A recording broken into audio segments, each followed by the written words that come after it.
tous et bienvenue pour ma vidéo ASMR sur le Joker. Donc si vous êtes arrivé sur cette vidéo, j'imagine que le personnage du Joker vous intéresse. Donc Joker, sorti dernièrement, rencontre un très grand succès, que ça soit au box-office ou au niveau des critiques. Donc comme on peut notamment le voir sur la critique, sur la note IMDb, qui est de 8,9 sur 10, avec plus de 350 000 votes, et qui est 13e meilleur film de tous les temps sur le site IMDb. La dernière fois que je m'étais connecté, il était 12e, il a perdu une place, mais il reste devant Inception. Personnellement, je trouve le film peut-être très légèrement, j'allais dire, surcoté, même si je n'aime pas forcément ce mot, parce que ça a tendance à... Bref, c'est souvent un mot utilisé par les personnes qui voudraient faire passer leur avis avant celui des autres. Mais je dirais que personnellement, je mettrais plutôt 8,5 ou 8,6 sur 10 au film Le Joker. Enfin bref, je suis plutôt d'accord en fait avec cette note. Je suis à peu près d'accord avec cette note. Même si j'ai une légère préférence pour la trilogie Dark Knight, y compris Batman Begins et The Dark Knight Rises. Donc je vais vous lire quelques critiques sur Allociné. Mais avant cela, alors la vérité, si je mens, c'est un peu moins bien que le Joker d'un point de vue cinématographique. Ouais, il y a des scènes, en fait, dans le film Le Joker, il y avait vraiment il y avait des scènes malaisantes, mais en même temps bouleversantes. C'est clairement pas un film qui laisse indifférent, je trouve. Il y a quelque chose qui se dégage du film. Alors Joaquin Phoenix joue vraiment bien, même si je dirais qu'il joue à peu près aussi bien que Heath Ledger, même si j'ai une légère préférence pour le Joker de Heath Ledger, mais plus vis-à-vis de ses lignes de dialogue qui donnent un côté un peu plus énergique au personnage.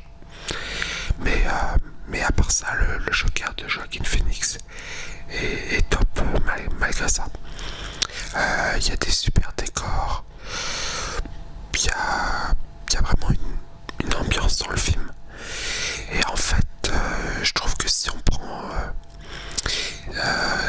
l'histoire dans son ensemble, elle est assez simple. Mais si on prend chaque scène séparément, en fait, il y a beaucoup de détails dans chaque scène. Il y a beaucoup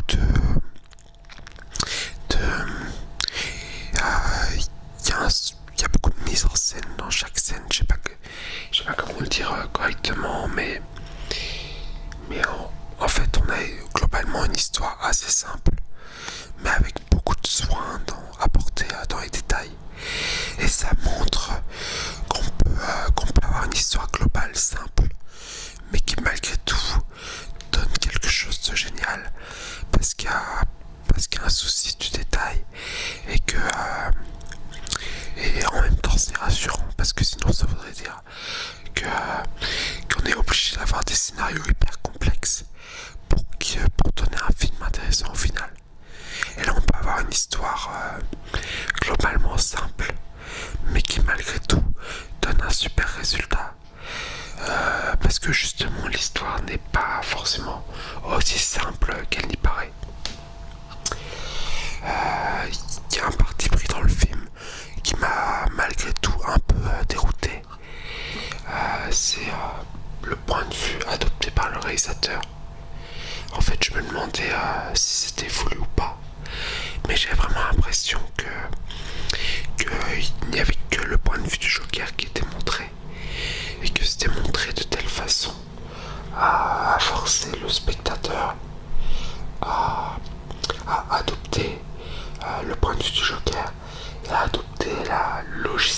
pensée du Joker et à vouloir et à être complètement avec le Joker. Alors, je pense notamment au fait d'avoir montré un Thomas Wayne antipathique, contrairement aux versions, enfin du moins différentes des versions précédentes. Du coup, je me suis demandé, est-ce que c'était nécessaire? Est-ce que c'est parce que c'était un film centré sur le Joker qu'il fallait obligatoirement présenter un Thomas Wayne antipathique?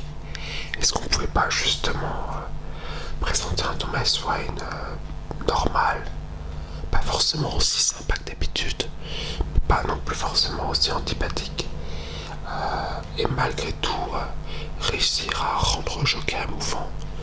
Ou est-ce qu'on avait vraiment besoin de rendre les protagonistes habituels moins sympathiques pour rendre le Joker plus touchant justement? Donc voilà, ça c'est un premier point qui m'a dérouté, qui m'a un peu surpris disons. En même temps ça apporte une certaine originalité au film. Et bien sûr il y a tout un... Il y a même un petit côté Shutter Island au film Le Joker. Puisqu'on va dire que le personnage d'Arthur Fleck s'imagine des choses, imagine des personnes qui lui parlent avec lui, qui ne sont pas vraiment là. Donc il n'est même pas exactement conscient de ce qu'il voit. Donc donc c'est, comment dire, lorsqu'on voit le film une deuxième fois, il y a toute une partie, tous les rebondissements n'auront plus le même effet au second visionnage. Donc ça c'est plutôt, ça a plus un côté Shutter Island que film de super-héros pour le coup, sachant que ce n'est pas un film de super-héros bien sûr. J'ai aussi été un peu surpris des gens hyper déçus par le Joker. Et quand je dis hyper déçus, c'est genre les gens qui ont quitté la salle au bout de 30 minutes. Ça, j'avoue que je ne me l'explique pas. Parce que je trouve que la bande-annonce était très honnête sur le film. Et du coup, je me demande qu'est-ce que ces personnes pensaient aller voir en fait. À quoi elles s'attendaient. Parce que si elles s'attendaient à des combats comme dans la plupart des films de super-héros, c'est clair que le film Joker, ce n'est pas cela. Mais la bande-annonce, c'est exactement ce que vendait la bande-annonce. Ah oui, un dernier point que j'ai trouvé amusant dans le film, c'est que lorsque les parents de Bruce Wayne sont assassinés à la sortie du cinéma, il y a à nouveau une référence à Zorro. Mais ce n'est pas le Zorro de Tyrone Power, le signe de Zorro, mais c'est le... en fait dans Batman habituellement, les parents de Bruce Wayne sont assassinés après avoir vu au cinéma le film Le signe de Zorro, donc qui est un film de 1940 avec Tyrone Power dans le rôle de Don Diego de la Vega. C'est d'ailleurs ce film-là qui était dans Batman vs Superman. Je sais pas si vous y aviez prêté attention ou pas. Mais si je tape Mark of Zorro sur Google Images,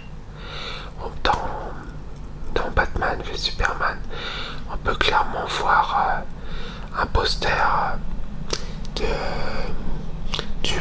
la marque de Zorro, du signe de Zorro en français.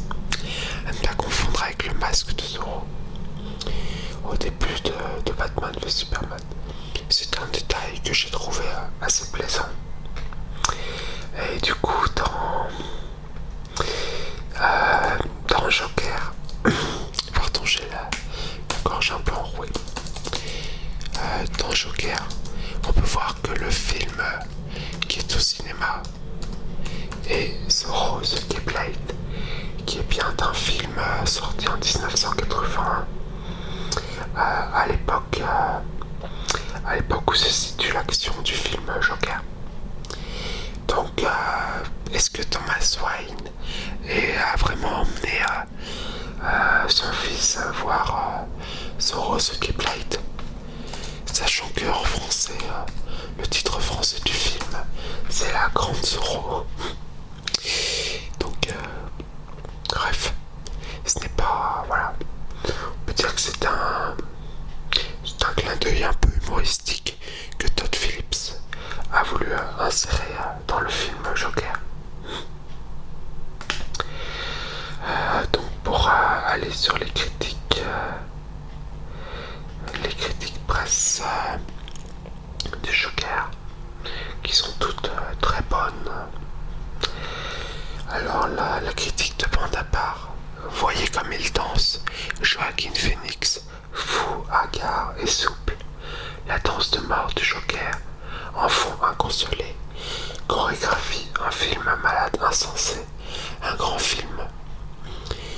Joker plonge au regard noir dans le rêve américain et redonne du sens aux comic books movies immanquables. CNews, un film politique coup de poing porté par son acteur principal, Joaquin Phoenix, remarquable. Dernière nouvelle d'Alsace. Pour la première fois, nous sortons d'un film adapté de DC Comics, bouleversé. C'est pas très sympa pour la trilogie Dark Knight quand même. Mais enfin bon, surtout pour The Dark Knight. Même si c'est sympathique envers le film Joker. Le spectateur ressort de la projection sonné, estomaqué et interloqué. La Voix du Nord, mise en scène sèche et puissante. Récit politique asphyxiant et violent. Le journal du dimanche, c'est un violent appel au chaos et à la sédition dans une société qui méprise et détruit les plus vulnérables. Il agit un poison qui refuse lentement et grave en lettres de sang le cri de désespoir du futur ennemi juré de Batman. Joaquin Phoenix exécute une nouvelle performance hallucinante, comme possédé. Le journal du geek, un film qui se veut réaliste sans jamais prendre à partie le spectateur, le laissant simplement témoin de la naissance d'un mal profond, tapis dans l'ombre et nourri depuis longtemps par une société malade. Donc là, c'est des critiques très positives, mais qui donnent vraiment au film Joker non seulement un aspect politique, mais qui, on a l'impression que leurs critiques s'appuient sur le film Joker pour développer leurs propres idées. Enfin, je sais. Bref. On a l'impression que. Voilà, ce que je veux dire, c'est qu'on a l'impression qu'ils confirment que la société malade en question, c'est également la nôtre, et pas que la société de Gotham City dans Joker.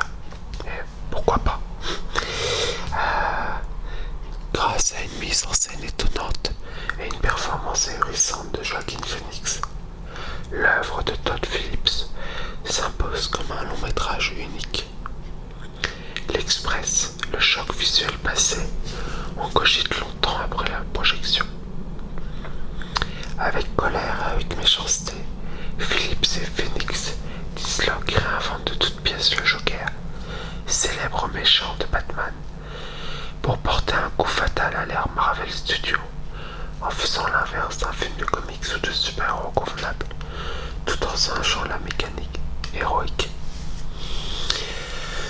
Alors là, comment dire, je préfère, je suis bien placé pour parler, parce que je préfère DC Comics à Marvel. Mais dire que le Joker portera un coup fatal à l'ère Marvel Studios, ça me semble quand même très présomptueux. Parce que Avengers Endgame est devenu le plus gros succès, au monde. Et comment dire, les films Marvel sont tellement bien installés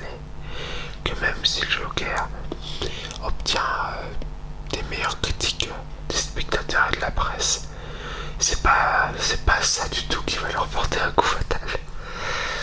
Alors Marianne, grand film sur la folie d'un personnage en quête d'identité. Joker, avec un plaisir sardonique, dérègle les codes lénifiants du blockbuster. Première, un immense film politique sous influence scorsésienne assumée, porté par l'interprétation des membres de Joaquin Phoenix.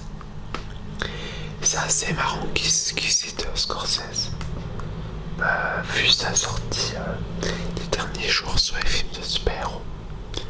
Même si certes, le Joker n'est pas un film de super-héros.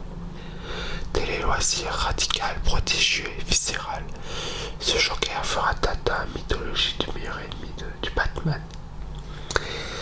20 minutes. Ah, c'est le premier 4 étoiles, ça passe de 5 à 4 étoiles. Le spectateur gardera lui aussi longtemps en tête le sourire de ce clown qu'on n'aimerait pas croiser dans la rue. Crise du cinéma.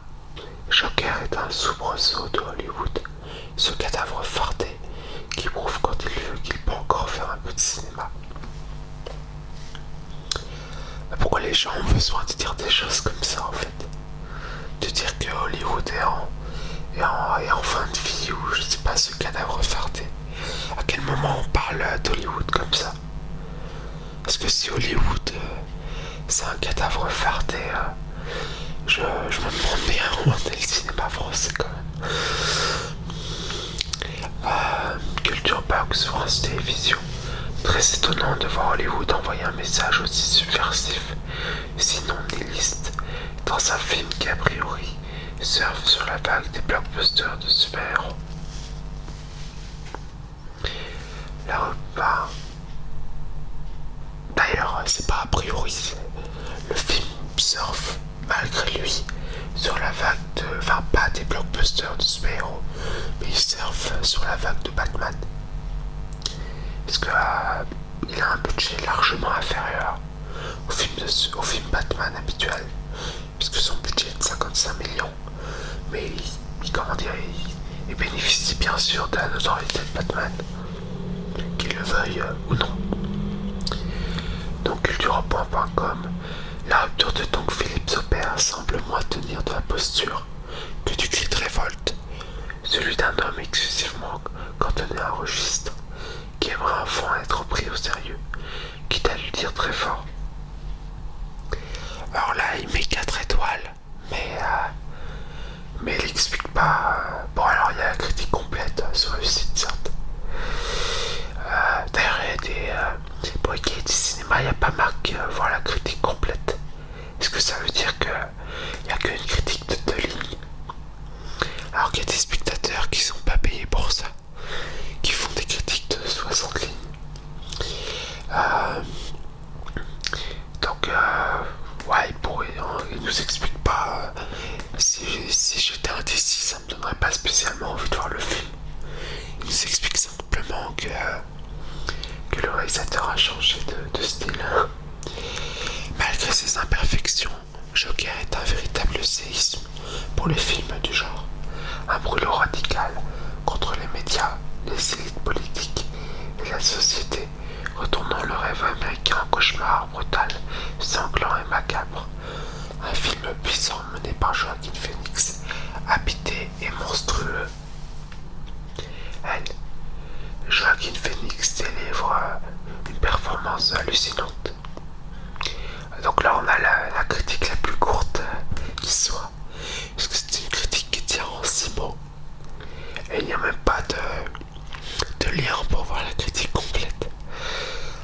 Femme actuelle, profondément investie, Joaquin Phoenix donne tout ce qu'il faut pour faire naître à la fois l'inquiétude et la compassion. Remarquable. Une option radicale dans le traitement du sujet. Une interprétation magistrale d'un Joaquin Phoenix qui fait froid dans le dos. Et une plongée horrifique dans l'horreur. Joker gagnant. Le Figaro. Le cadre spatio-temporel d'une Gotham City proche de la New York des années 1970 est sublimé